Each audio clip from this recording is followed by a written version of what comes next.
नमस्कार दोस्तों, स्वागत है आपके अपने यूट्यूब चैनल मेहरा क्लासेस में। और सब लोग कैसे हैं? उम्मीद करते हैं कि सब लोग ठीक ही होंगे और इंतज़ार कर रहे होंगे कि जो असिस्टेंट प्रोफेसर की जो रिसेंटली एग्ज़ाम हुए हैं और जिनका कॉल लेटर आया है इंटरव्यू के लिए और जिनका इंटरव्यू हो चुका है, उनका रिज़ल्ट कब तक आएगा। तो फिलहाल में संस्कृत सब्जेक्ट की चयन सूची आ चुकी है। जी हाँ दोस्तों, आप बिल्कुल सही सुन रहे हैं। इसकी जानकारी ऑलरेडी आप सभी को पता लग चुकी होगी क्योंकि कल शाम को इसकी सूची जारी हो चुकी है। पीएससी ने इसकी लिस्ट जारी कर दिए हैं। आज हम इसकी वीडियो बना रहे हैं, थोड़ा सा लेट हुए हैं क्योंकि हम बिजी थे। इसके रिगार्डिंग हम आपसे माफ़ी भी चाहते हैं। और बाकी सब्जेक्ट के जो रिजल्ट है, जैसे कि होम साइंस है और हिंदी है, जो कि अभी 31 तारीख तक इसके इंटरव्यू चलने वाले, उनका रिजल्ट कब तक आ सकता है। और ख़ास बात ये दोस्तों कि इसमें 87% का रिजल्ट दिया है।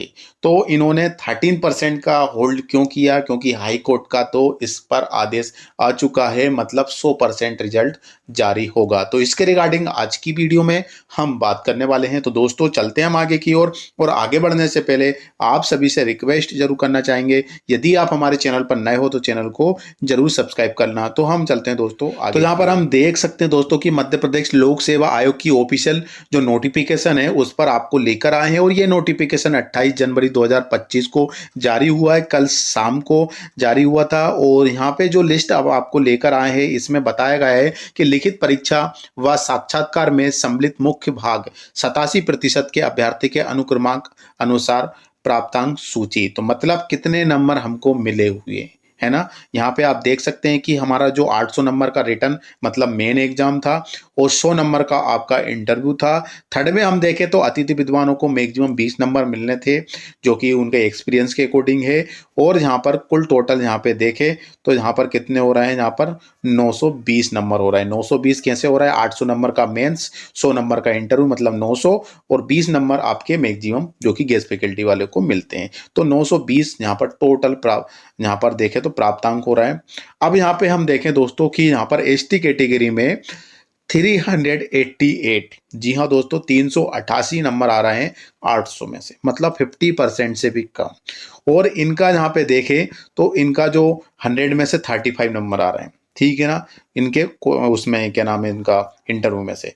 और टोटल हो रहा है इनके 443। इसी तरीके से सभी के यहाँ पर अपने मेंस के नंबर, साथ में इंटरव्यू के नंबर, और तीसरा आपका जो गेस्ट फैकल्टी में कितने नंबर मिल रहे हैं वो, और इसके बाद टोटल कितने नंबर आपके हो रहे हैं। इस तरीके से यहाँ पर ये लिस्ट जारी हुई है। देखा जाए तो यहाँ पर अभी जो 3 गुना कैंडिडेट की जहाँ पे लिस्ट जारी हुई है, जो कि जितने कैंडिडेट इसमें शामिल हुए थे इंटरव्यू में, तो यहाँ पे 45 प्लस में देखें तो 58 और यहाँ पे 63 कैंडिडेट का कॉल लेटर था, जिसमें से 17 कैंडिडेट को इसमें सिलेक्ट करना था। उस लिस्ट पर भी हम आपको आगे लेकर चलेंगे। फिलहाल में दोस्तों हमने आपको बताया था कि भैया मेंस एग्जाम में मतलब रिटर्न एग्जाम में यदि आपके कम नंबर है और आपने यदि इंटरव्यू से ले लिए ज़्यादा नंबर तो आपका सिलेक्शन हो जाएगा। और यदि आपने क्या हुआ कि मेंस में कम नंबर है, ज़्यादा है सॉरी, और इंटरव्यू कम रहे, तो उसमें आपको थोड़ा सा दिक्कत आ सकता है। और वैसे ऐसा हुआ भी ही हुआ है, ठीक है ना दोस्तों। तो इसके रिगार्डिंग हम फुल एक्सप्लेनेशन की वीडियो एक लेकर आएंगे, उस पर हम आपको सारी सब्जेक्ट के रिलेटेड बातें बताएंगे। फिलहाल के लिए हम आपको लेके चलते हैं इसकी सिलेक्शन जो लिस्ट आई है कल की डेट में उस पर। तो दोस्तों हम चलते हैं आगे की ओर। तो दोस्तों यहाँ पर हम देख सकते हैं कि 28 जनवरी मतलब कल की डेट में ही ये जारी हुआ था। और यहाँ पे आप देख सकते हैं कि 87% रिजल्ट जारी हुआ है। अभी भी 13% का जो इशू है होल्ड करके रखा हुआ है। हालांकि जबलपुर खंडपीठ ने इसका आदेश दे दिया है। जितनी भी इस पर पिटीशन लगी थी कि भैया 13% मतलब 27% के खिलाफ, लेकिन हाई कोर्ट ने इसको रद्द कर दिया है। अब 27% ओबीसी को मिलेगा ही मिलेगा। कुल मिलाकर 100% रिजल्ट देना होगा। तो हालांकि इसका जो अभी 87% रिजल्ट आया है, ये पहले से सूची बन चुकी थी, इसीलिए ही यहाँ पर इन्होंने जारी कर दी है। बाकी जो 13% का बचा हुआ है वो भी जल्दी जारी कर देंगे, क्योंकि कोर्ट ने उस केस को, उस पिटीशन को रद्द कर दिया है। ठीक है, फिलहाल में हम इस नोटिफिकेशन को समझते हैं दोस्तों।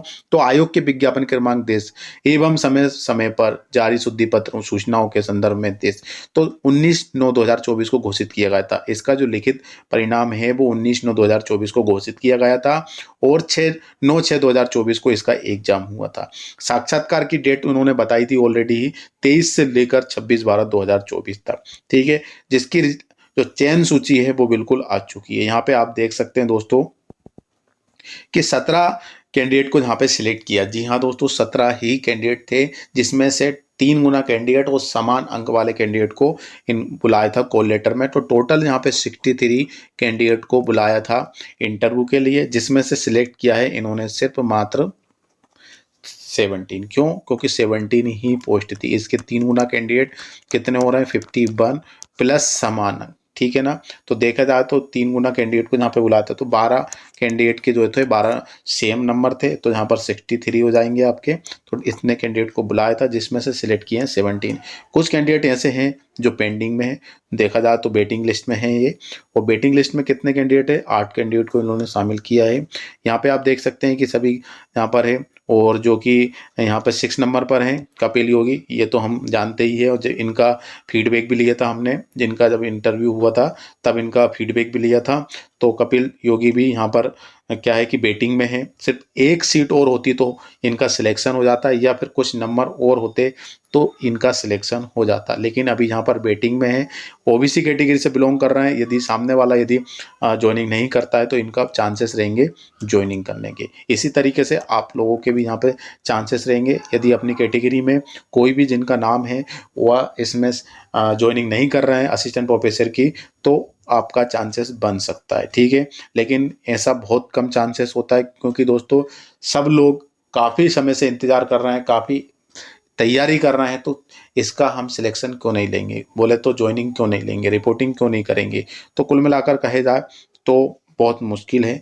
तो इस तरीके से जो रिजल्ट है वो बिल्कुल आना स्टार्ट हो चुके हैं। अब बात करते हैं दोस्तों कि बाकी सब्जेक्ट के जो रिजल्ट है वो कब तक आ जाएंगे। जैसे कि दोस्तों संस्कृत जो सब्जेक्ट है दोस्तों, आपके संस्कृत जो है, संस्कृत सब्जेक्ट का सबसे पहले ही क्या हुआ था? इंटरव्यू हुआ था। ठीक है, तो इनका रिजल्ट भी सबसे पहले आया है। इसके बाद आ गया है हमारा होम साइंस। ठीक है ना, होम साइंस का भी देखा जाए तो होम साइंस का दूसरे नंबर का रिजल्ट आएगा।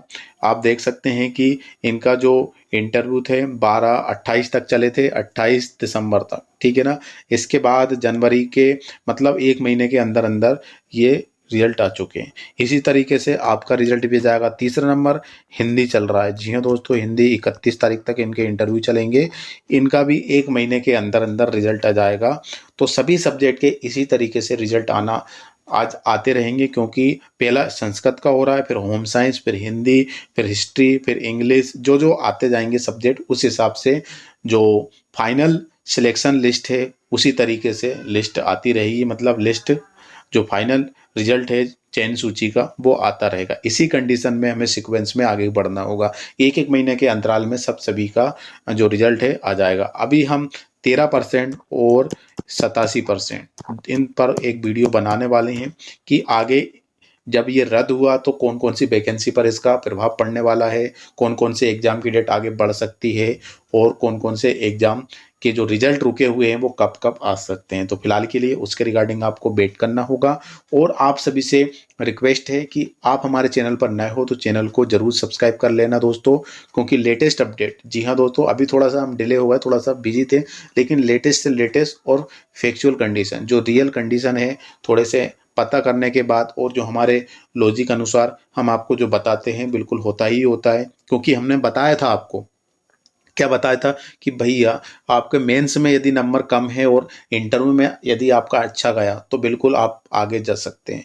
और यदि आपके मेंस में कम ज़्यादा नंबर है और आपने इंटरव्यू में कर लिया तो हो सकता है कि वहाँ से आप थोड़ा सा बाहर जा सकते हैं। कुल मिलाकर काफ़ी कह रहे थे कि जिन्होंने रिटर्न क्लियर किया है उनको तो मौका मिलना ही मिलना है, ऐसा नहीं है। क्योंकि अभी हमने देखा है कि जिनके नंबर रिटर्न में कम थे लेकिन उनका सिलेक्शन होगा, लेकिन रिटर्न में जिनका ज़्यादा था लेकिन इंटरव्यू में कम होगा तो उनका सिलेक्शन नहीं हुआ। आई बात समझ में। तो ऐसा ही हमने वीडियो बनाई थी, लेकिन इसके रिगार्डिंग हमें काफ़ी सुनना पड़ा, आप लोगों की कमेंट हमें झेलना पड़ा कुल मिलाकर। तो जो बता रहे हैं वो सही होता है, हम कुछ ऐसी हवा-पानी में बात नहीं करते हैं, कुछ हमें पता होता है या फिर हमें पता कर कर हम आपको जो इन्फॉर्मेशन देते हैं, वो एक जेन्युइन आधार पर, एक देखा जाए तो लॉजिकल देख कह सकते हो, या फिर हम किसी से डिस्कस, जो एक्सपर्ट होते हैं, जो एमपीपीएससी में हमारे भी काफ़ी से परिचित हैं, तो उनसे हम डिस्कशन कर लेते हैं और इसके बाद हम यहाँ पर आपको बताते हैं। तो जो इन्फॉर्मेशन देते हैं वो कहीं ना कहीं 90% तो सही होती है, बाकी 10% कह सकते हो कि ऊपर नीचे हो सकती है। तो फिलहाल के लिए दोस्तों आप सभी से एक बार फिर से रिक्वेस्ट करना चाहेंगे, यदि आप हमारे चैनल पर नए हो तो चैनल को ज़रूर सब्सक्राइब कर लेना, ठीक है ना दोस्तों। तो आज के लिए बस इतना ही है।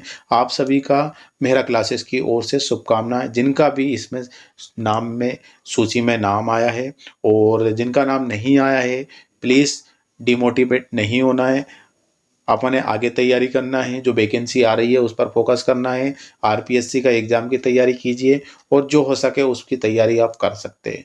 ऑल इज़ वेल, सब कुछ सही होगा। आप मेहनत करोगे तो टाइम लग सकता है, लेकिन कंटिन्यू रहोगे तो बिल्कुल एक दिन आपका सिलेक्शन होगा और अच्छी जगह पर होगा। ये सोचकर हमें काम करना है। तो फिलहाल के लिए दोस्तों बस इतना ही। फिर से मिलते हैं नए वीडियो, नए टॉपिक वीडियो के साथ। जब तक के लिए जय हिंद, जय भारत।